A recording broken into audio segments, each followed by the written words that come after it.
Hello, everybody, and welcome to Ice Time, where we dive into some big ideas around the NHL. What's going on today? I'm Mike Fink, and I'm joined by Alex Chauvancy, who covers the NHL, the Devils, NJD on the Rush, the hockey writers, does a whole bunch of stuff, and is one of the regulars here. I always love having Alex on, just because of all the insight he provides. Alex, how are you doing?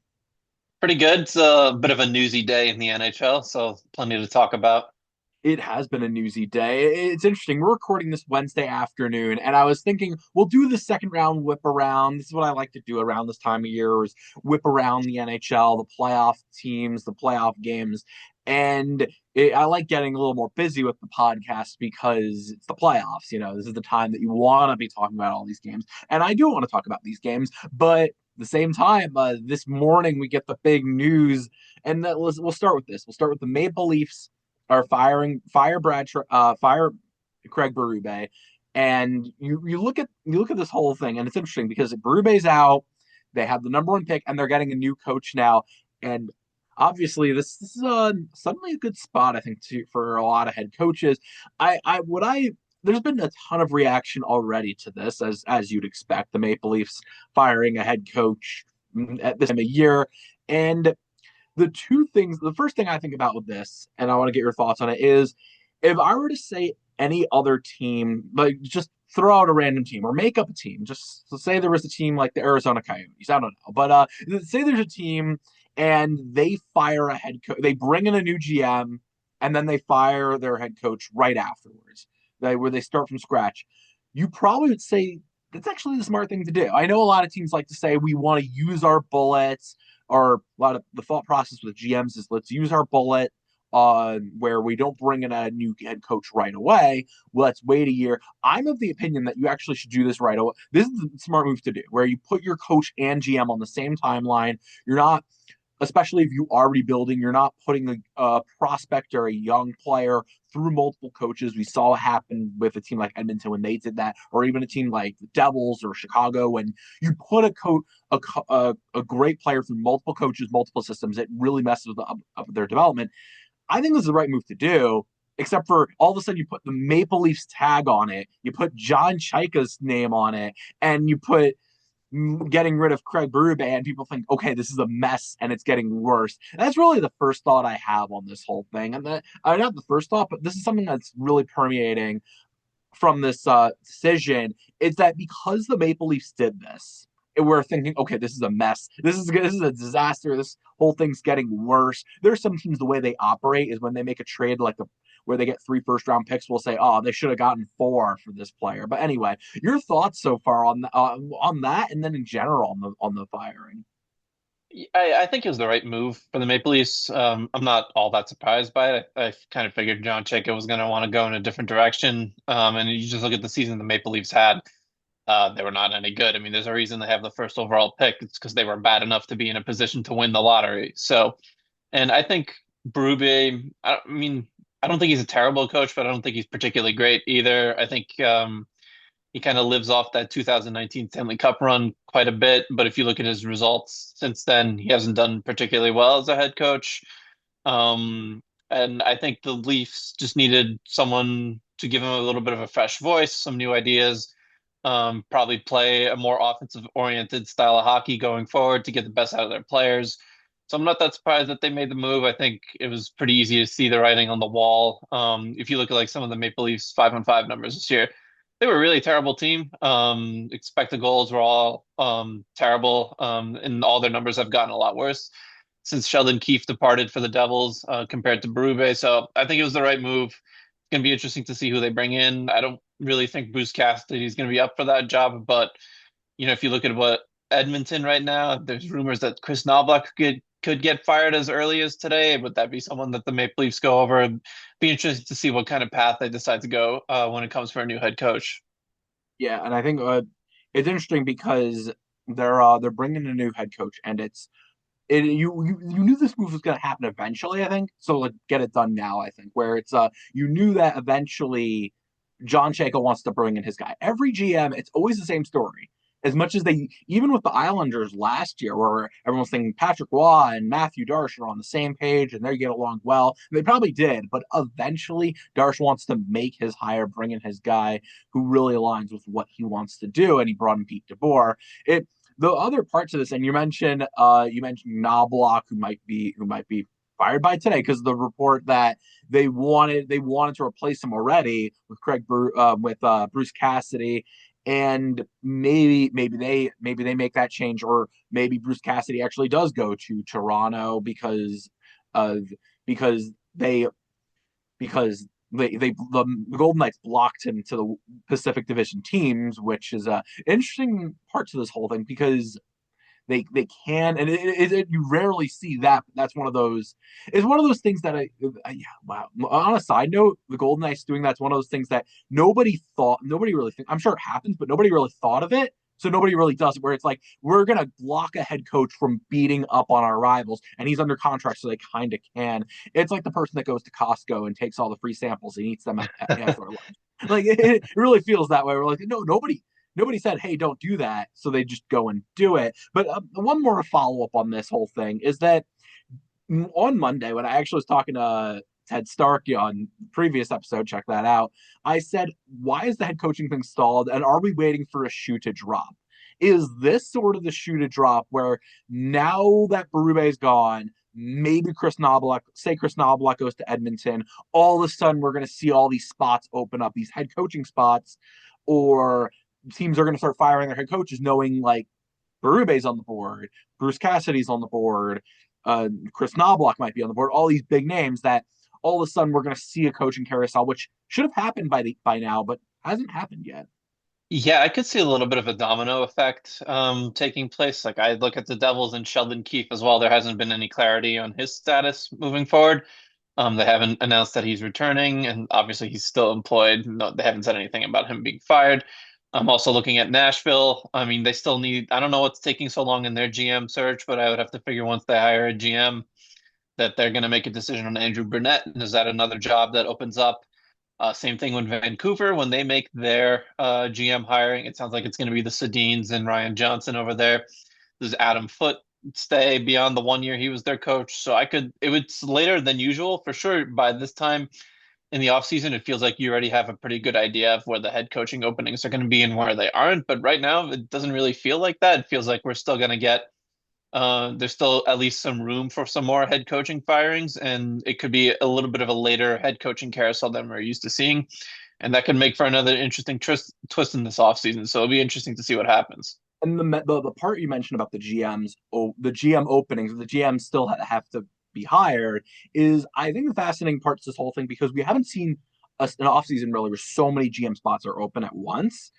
And part two, I think what's interesting is we're going to see a lot of these teams now grapple with the decision. I know the Devils, they hired Sonny Meta. Really, they went out early, got their GM, and Sheldon keeps around. What do they do there? Maybe they keep him, but a lot of these GMs are coming in. Maybe they're going to say, "All right, we want to start from scratch," or even the owner steps in and says, "We want to just a clean break, start from scratch."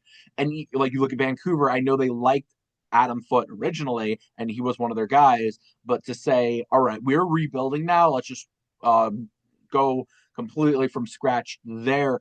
And I wonder if some teams are now all of a sudden going to do that. And that's another layer to why the coaching carousel is stalled is you have all these GM openings. I think five in total if you include the Devils and the Maple Leafs. So it is interesting. I think it makes for an interesting late off season, especially with the draft around the corner. All of a sudden, all these GMs get hired, all these coaches get hired. It's going to be fascinating to see. So that's just on my mind, and I think it's on your mind too. We could talk for hours about all the ins and outs of the Berube firing and the Maple Leafs and all these GMs spots that are open.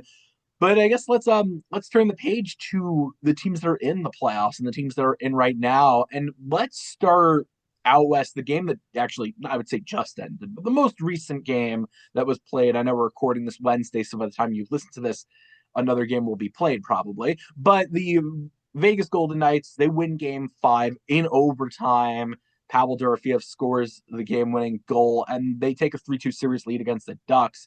And I find this interesting because I don't know if the Golden Knights necessarily have controlled the series, but they're one win away. I wonder what it is about the Golden Knights that's allowed them to really, I guess, control things or really put themselves in this spot because it doesn't feel like they're in control the way you'd expect from a 3-2 series lead. So I just wonder what you think about this.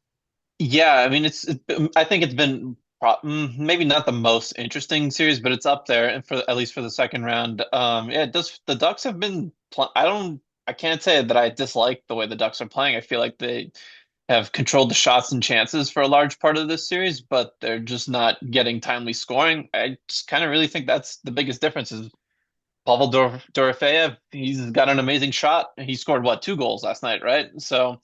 He can pick corners when he wants to. He's one of the best finishers, and when you have elite finishers like that, sometimes that's just the way things go. Same time, the Ducks have pretty elite finishers themselves. They just haven't been able to get enough past Carter Hart. And even though they're down 3-2 in the series, I don't feel like they're out of it yet. I feel like they could win the final 2 games. It's a tall task because Vegas has a lot more experience than Anaheim, and then I'm sure they're going to know how to close out the series. That's what they did against Utah in the first round. What was the game 6 there, like 7-1 or something like that, that they beat Utah. So it'll be interesting to see what happens there. But and it's also interesting that they've seemed to be doing fine without Mark Stone the last couple of games. He's still such an important part of that team, and at least so far they haven't had any trouble. I think if Mark Stone is out against, say, Colorado in the next round, they're going to have a tough time. But it's been impressive they've been able to manage without him so far. The Vegas story or the why Vegas is winning. It's very it's fascinating that they're not a good team and they don't look like a good team either. I think just taking a step back and looking at you say they're not a good team, but they have star players that could take over games, and they are. And I think paired with the irony is paired with John Tortorella, who's not an X's and O's coach as much as these are the players I like to run with and I'll stick with them. It just seems like it's a combo that does work where, all right, Jack Eichel's hot. Let me just leave him on the ice for a few extra shifts or have play a few extra shifts. Mitch Marner is, it's like if he's the hot hand, he can take over a game and he took over, I think, game 3 it was his hat trick. Yep. So you look at the Golden Knights. They're not a good team, but they have star players that can take over games. Is that sustainable? I don't know. It's weird because it doesn't look that like it has been that way throughout the playoffs. Yet they have a 3-2 series lead again against a young team that is first time there. Utah was a first time team, and now the Ducks are a first time team. Although the interesting part with the Ducks is that they look like a more experienced team, partially because they have some of those veteran depth pieces like Jacob Trouba, Chris Kreider, Mikael Granlund, those players that really round out the roster and paired with Quenneville. So I wonder what does the response from if the Ducks win the series, what does that response look like? That's a good question. I think they just have to find more timely scoring. I think that's really the key because they're getting their shots and chances. I think shots at one point were like 24-14 in favor of the Ducks last night. At least I think that was at some point in the second period. I don't really think they're doing anything wrong. Like their process has looked pretty good, which is kind of surprising. I feel like coming into the playoffs, their process led me to believe that they would be a first round exit against the Oilers. I didn't really think they were going anywhere, but they've surprised me and they've been playing much better in the postseason than they really have at any point in the regular season. But yeah, just find more timely scoring. I think Lucas Dostal, he's not had a great playoffs either. I wouldn't say he's been as bad this series as he was against Edmonton. They just managed to get by Edmonton because Edmonton's goaltending was even worse. But I think Dostal will probably have to try to win him one game because Vegas just knows how to finish off these games. They have so much experience up front. And if they do manage to get Mark Stone back for one of these last couple of games, that's also another wrinkle. But I don't really think the Ducks need to change anything. They just have to stick with what they're doing and hope that it will translate to results. And I think the other part is you need Quenneville as a coach to really step up, and I'm not step up as much as what makes him a great coach in the playoffs is getting those line matchups and using the last change to his advantage, which he'll have in game 6, but knowing how to change things just during the playoffs, and we need to see that. I was actually expecting because of that game 5, the Ducks would win that game, and it's interesting because even though it went into overtime, they were trailing, and it was didn't look like they had the edge at any point, which I thought they would. I thought they were going to control game 5 and take over the series, and all of a sudden head back to game 6 and win game 6, and they haven't done that yet. But it is interesting because I think the other part to this is that we've talked about the young players growing up and being now elite players that can compete. And I think we need to see a little bit more, maybe see that where Jackson LaComb's actually having a great playoff run. So take him out of this, but the other players that are it's their first experience to really step up and okay, make a big difference in game 6, in game 7, and to flip the series. It's interesting to see. You look at the Ducks, the way their team is built, and it is a fascinating team build. It's similar to a team that I'm fascinated with in the Eastern Conference, and I guess that leads into the next topic, which is I'm fascinated with the Montreal Canadiens, the way they're built, and it's interesting because I almost still want to talk about the Canadiens, even though it's a 2-2 series, where the way they're built is their young core. Like the Ducks, it's a young core that's on the rise, that's only getting better from here. 3 of the top 11 Calder finalists were Canadians, and 2 of the top 5, which is something people aren't going to pay attention to, but pretty big, pretty interesting to pay attention that they're young. They have a young core now, and it's only getting better from here. And to round out their roster, they have those players that can play. It's similar to the Ducks, but just a better version, I think, of it. They're the team that really fascinates me still, just from a team building perspective. Of when you have a young core that maybe it's limited, where you can't where you need players to round it out, that you find those players that round out your roster, but don't leave you limited on your bottom 6 or don't leave you limited on your back end defensively. Like the Noah Dobson trade is a good trade for them because it wasn't like, oh wait, we need a shutdown defenseman. Let's bring in Chris Tanev, who can't score now. And then you're limited. Okay, now we need to find scoring. They brought in Dobson, who, yes, he struggled defensively, but it rounds out the roster. They're a fascinating team to me. I guess I want to get your thoughts on that. If you want, you can add in it's a series that's tied at 2. So if you wonder, if you think like the Sabres now have the edge, but just your thoughts so far on the series. It's one that has probably been the most fascinating series so far, one that we had a lot of hype for and we're getting the hype. But your thoughts so far? For me, it's been the most entertaining series so far. I mean, Game 4 was awesome. At first, it looked the Sabres were dominating. I would say probably halfway through the game, maybe even a little bit before that. But they were the better team through the first half of the game, and then Montreal just took it to them. But the Sabres scored that final goal from Zach Penson on the power play. And that's just the way hockey goes sometimes. They also got that fluke goal from Tage Thompson on the rim around or on the dump in on the power play. I think what's interested me most about this series is the 2 youngest teams in the playoffs. I think maybe the Ducks are with them too, but Montreal and Buffalo are certainly up there. You see players like Zach Benson contributing for Buffalo. Josh Doan hasn't been as impactful this series as he was in the first round, but Zach Benson always they're mucking it up in the middle of things. For Montreal, Alex Newhook is having a great series. Kirby Doc has made an impact as well. He's having a really good series. Lane Hudson, of course. There was that crazy move. I think was that in Game 4 or Game 3 when he had that crazy. He kind of like Yeah. just got Jordan Greenway to slide past them. It was game And 3. It was tied at 1, and then that goal happens where he makes all those moves and passes it to a wide open Caulfield, which is an incredible play. But yeah, yeah, that was an incredible play. And I think both of these teams, they're not awful defensively, but there's definitely more open space in this series than there is compared to some of the other series that they're going on right now. I don't know if anyone really has the edge in this series. I really feel like it's been like a 50-50 toss up to this point. I think you could have said Montreal probably should have won Game 4, but Buffalo also had a case for it. Game 5 going back to Buffalo, maybe that gives a slight edge to the Sabres, but I really think this one's going 7. I'd be surprised if it didn't go 7 games. And to me, it's been the most fascinating series. It's been the most entertaining series.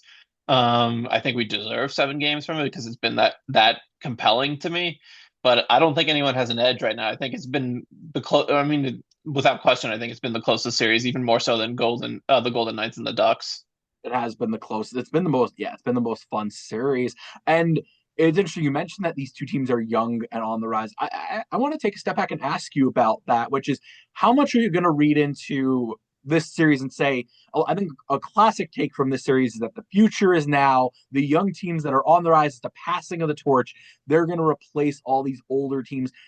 And does it feel like in one swoop we just all of a sudden get the Canadians, the Sabres, and maybe some of the other young teams that are on the rise that have made the playoffs that are here to stay? How much are you reading into that, or do you think it? Because I think we're fine. We'll find out a few years from now that it was either a one-off where all these teams got hot, but the Panthers are going to be back, and all these other teams are going to be back next year. How much do you read into the future is now?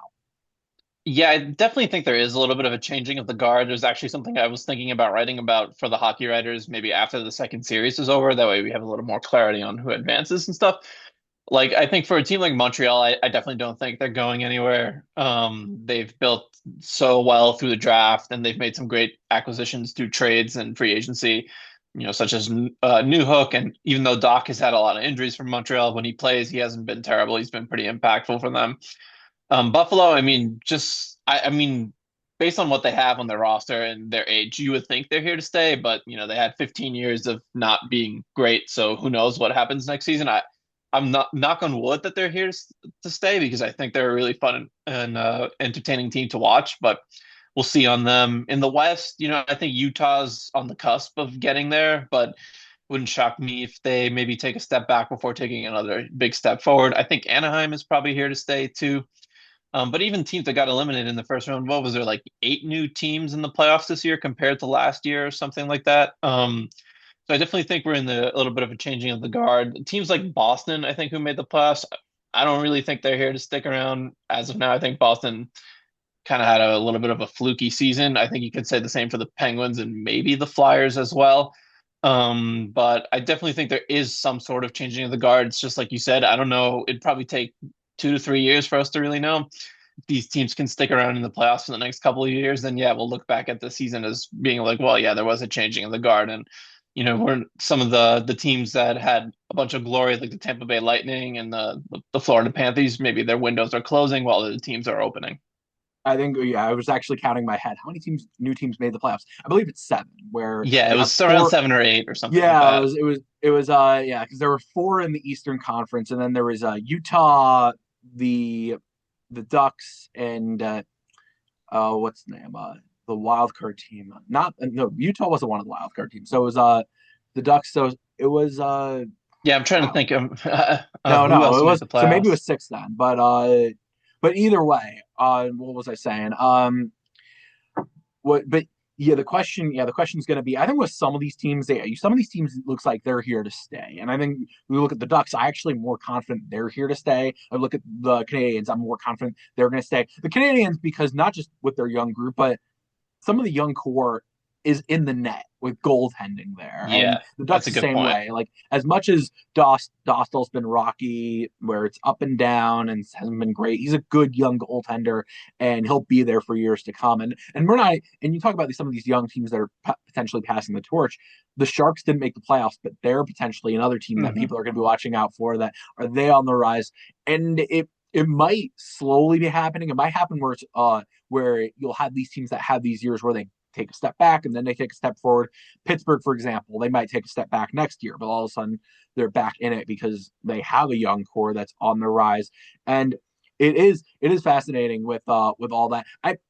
Just real quickly on the Sabres Canadian series, just circle back to that. Who do you think has the edge? Who wins it right now? It's 2-2. It feels even. So yeah. Yeah, I picked before the series started. I had the Sabres winning in 6. I'm not going to say they're going to win in 6 now, but I will stick with them winning in 7. I think they're a little bit better than the Canadians, but it's not like you can draw to like either team having more playoff experience or anything like that. Because they don't. They're about equal in that part. So it's not like you could say there's an edge there. Or I think maybe Montreal has the goaltending edge with Dobish, but the Sabres have some finishers up front with Tage Thompson, Alex Tuck that can get past that. Zach Benson as well. So yeah, I'm going to stick with the Sabres in 7. But if it ends up being Canadians in 7 too, it would not shock me either. Yeah, I don't think any outcome at this point surprises us with this series where Yeah. yeah, it is one of those matchups that it's like, yeah, it could go.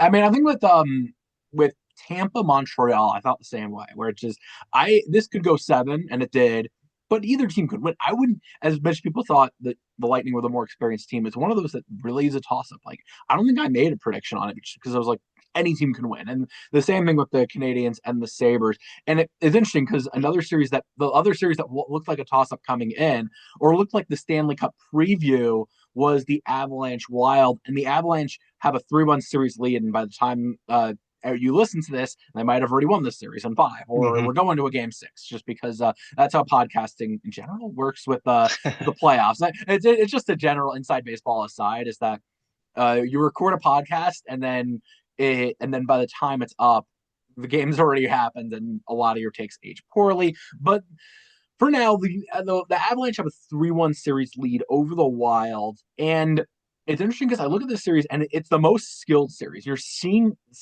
that there is one play in Game 4 where Quinn Hughes. I think you once I describe it, you might remember the play. He's at the point. I think it was a power play. He backhands a pass to right to the net. It was one of the best plays.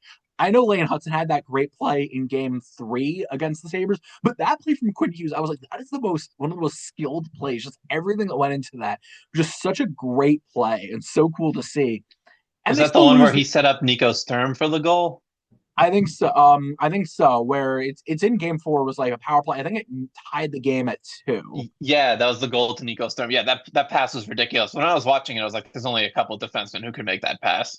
It's crazy. It's a crazy play where I'm like, that is one of the most skilled plays. This is one of the most skilled series, and we have seen that. If I told you that this may not go seven, but it's going to be the most skilled matchup we're going to see, and we're not getting a more skilled matchup than this. Just on display, all the talent that is in this series.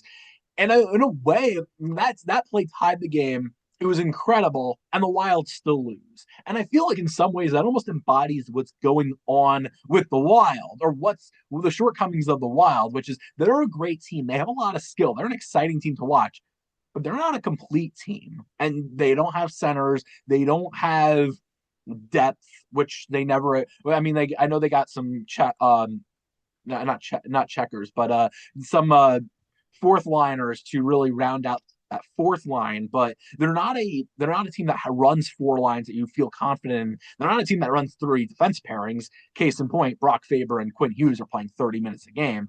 You know, they're not a complete team. And I feel that's just the big takeaway is that when you run into the Avalanche, who are a complete team that have four lines now, that have centers on top of centers, where you have players like Brock Nelson, Nazem Kadri, and then you move centers around because you have so many of them. You get exposed here, and the Wild have gotten exposed. I feel that's my big takeaway from this series. I feel like you're on the same page there, or do you have anything else to add really on why it is 3-1? Yeah, the Avs are just a better team. Like you said, like look at their center depth. They have McKinnon, Nazem Kadri, Nicolas Waugh, Jack Drury, and then Ross Colton, who's usually a center. He's been playing wing when in the lineup. He's been a healthy scratch for a lot of this. When you look at the Wild, the first line center right now is Ryan Hartman. That doesn't really compare to what the Avalanche have, To and Nathan it's unfortunate. McKinnon. Yeah, exactly. Even Nazem Kadri as your and Brock Nelson like as your middle six centers. That doesn't compare. It doesn't help that Joel Eriksson Ek has been out of the series with an injury, but even if they had him, it's tough to match up against the Avalanche's centers. And then, Cale Makar kind of, I mean, Quinn Hughes, I personally think Quinn Hughes is better than Cale Makar, but Cale Makar, that kind of having him on your line in your lineup, that kind of negates any advantage that Quinn Hughes gives you. Sam Malinsky looked good early in the series before he got injured. He had a couple goals in that game, or at least one goal in that game one. What was it, 9-6 or 8-6 score, whatever that's game ended up being. I just think the Wild don't have the guns to stick with the Avalanche, and there's nothing they can do.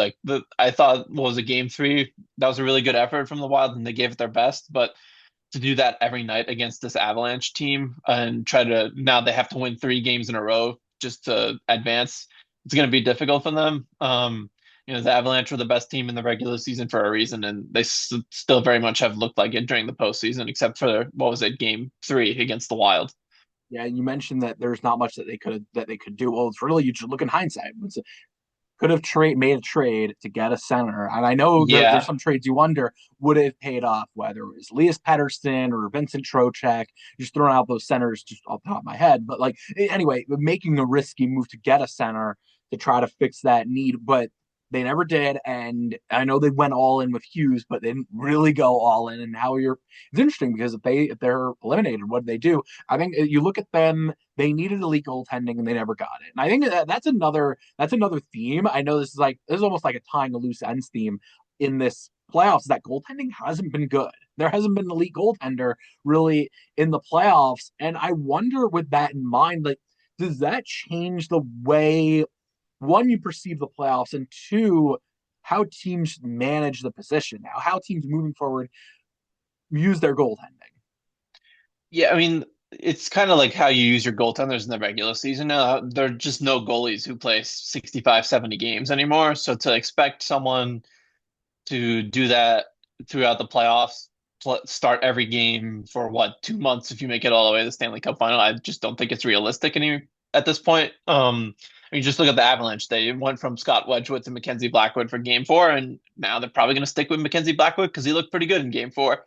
Same thing in Buffalo. They started with Ukko-Pekka Luukkonen, didn't go well. They made the switch to Alex Lyon. They end up advancing past Boston. Then he struggles a little bit here in these his last two starts against Montreal. They go back to UPL.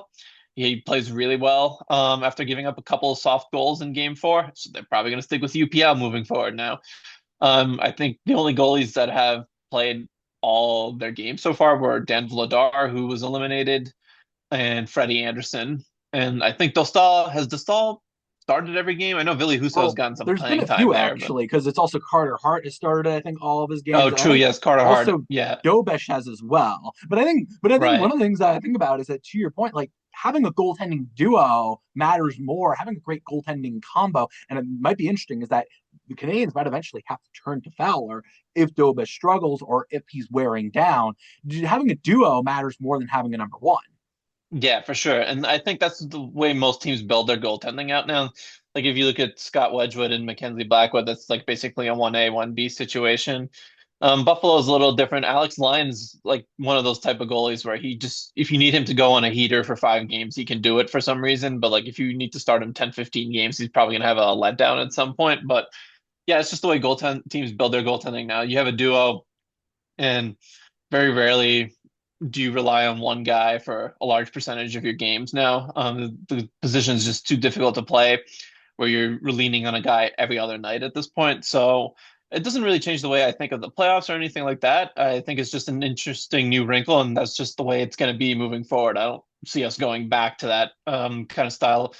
It's a bygone era at this point. Like, you're not going to see teams going back to just using a goalie for what, 2 months straight, unless you're the Carolina Hurricanes, who are going to have like 12 days off before you play in the conference final. They only played 8 games. But it is, yeah, an That interesting too, layer to it yeah. is that you have a good goaltending duo and you have to manage the position, which I think is, again, like another layer to coaching, which I guess you credit the Oilers back in to the past two runs, that they were able to manage the position where it was, all right, Stuart Skinner needs 2 days off or he needs a few games off, take him out and then bring him back. All of a sudden he's red hot.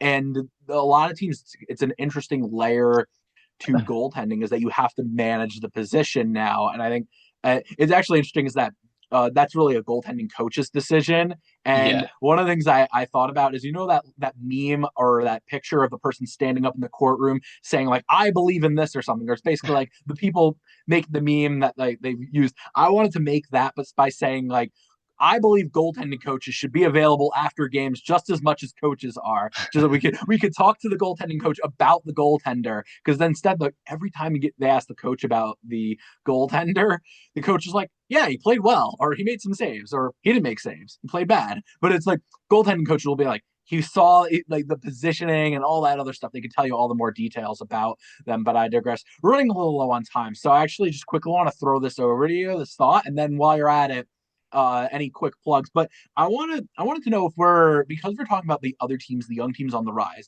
are we seeing this resurgence in skill and speed in the playoffs over physicality. And about while you're answering that, any quick plugs while you're at it? Just crush two birds with one stone.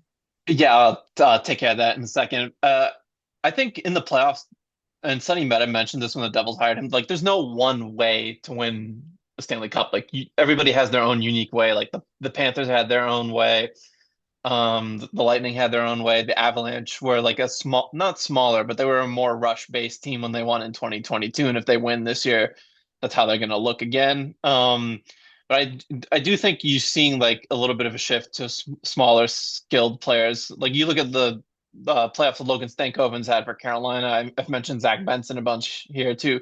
He's 5'9". Nikola Ehlers has been pretty good for the Carolina Hurricanes as well.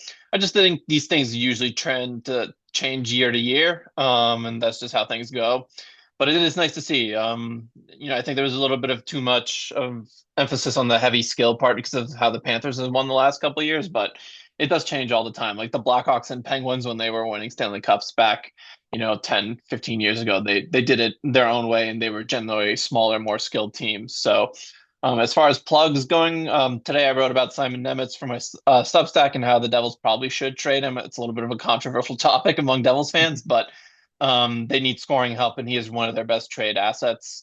I'm also writing an article for the Hockey Writers, probably be published by the time you're listening to this on Thursday, about how Kyle Dubas and Eric Tulsky deserve some love for GM of the year too, because they had great years as GMs. And then as far as like more Devils coverage, I'll be doing some draft stuff here over the next couple of weeks. And then, probably by the time we hit Memorial Day, I'll be going into more trade and free agency stuff since that stuff will be approaching. But until then, it'll just be kind of player reviews and draft stuff until then. So, yeah, that's what I got going on right now. Yeah, we're really in a off-season mode, Devils wise, where it's Sunny Meadows there, and now it's all right. What is the off-season going to look like? What is the rest of the? What is he going to do? What can he do, and what is he going to do? So check out all of Alex's great work. You NJD on the Rush and the Hockey Writers, NHL at large, and the Devils NJD on the Rush. But yeah, really appreciate taking the time out of your busy schedule. But for now, that is all we got. We hope you enjoyed. Please like, comment, share, subscribe, which you can do to this YouTube channel, Mike Fink Hockey Writer. Really appreciate that. And for now, that's all we got. So we hope you enjoyed and tune in next time for another great episode. Thank you.